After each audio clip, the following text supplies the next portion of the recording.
موناليزا هي ليست لوحة مبتسمة، وإنما محاربة من عرب إسرائيل. هي حيفاوية مسيحية، رغم أن القانون الإسرائيلي لا يجبرها على الخدمة في الجيش، إلا أنها التحقت لتكون من أوائل المحاربات العربيات في جيش الدفاع الإسرائيلي. أنا اسمي موناليزا عبدو، عربية مسيحية من حيفا، محاربة في جيش الدفاع الإسرائيلي. أنا جندت لجيش الدفاع الإسرائيلي عشان الجزء لا يتجزأ من دولة إسرائيل. أنا جيت أخدم دولتي ووطني بيتي. أنا من حيفا. مغار. بس كتير بروح على مغار. درجة هشان بيقربوا لي غاد. ايه وبتشتري زيت من عندهم؟ درجة هشان؟ بيتك. شو بتحكي؟ بيتك. في مخزنيت. مدام تغاف ريكو. فرقت يوم.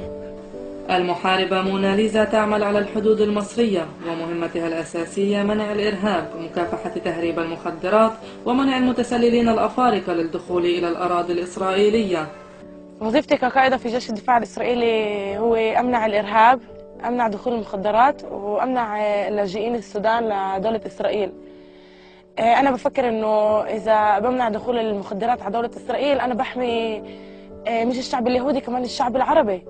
بحمي كل طفل بدولة إسرائيل اللي ممكن يتعرض للسموم بحياته. إذا برجع 3 سنين لورا كنت بتجند وباخذ نفس الوظيفة وبعملها بطريقة أحسن من اللي أنا عملتها. كل حياتي كنت عم بتعلم مدرسة يهودية. بجيل 17 هن أخذوا مكتوب إنه لازم يتجندوا، وأنا ما إجانيش هيك مكتوب على البيت إنه أنا لازم أتجند. فرحت عند أمي قلت لها ماما أنا بدي أتجند. ومن قبل كنت سامعة إنه في كتير بدو بفوتوا على الجيش وبنتوا من حالهم، يعني وهن مش لازم يعني يتجندوا. فقلت بركي أنا كمان قبلوني زي ما هن قبلوهن. قلت بروح بجرب. رحت على مكتب التجنيد، والقائد كان غد درزي. هو كتير ساعدني، كان معي دايما وكتير انبسط بس شافني انه جاي اتجند، وساعدني بكتير اشياء. والدتها تشجعها وفخورة بها رغم كل ما يسمعونه من انتقادات، فهي ترى أن ابنتها على الطريق الصحيح.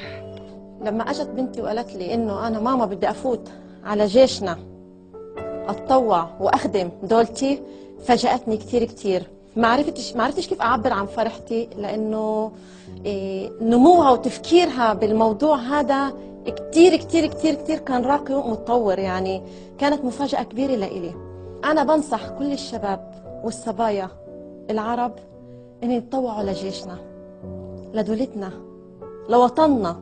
هون جيشنا، هون دولتنا، وهون وطننا، وهون احنا عايشين، وهون مماتنا، هون كل اساسنا، من جدودنا لاولادنا واولاد اولادنا. كل شاب وكل صبيه بنصحكم من تجربه، الجيش جامعه، مش مجرد جيش، جامعه، تعليم، ام تاني لكل شاب وصبيه.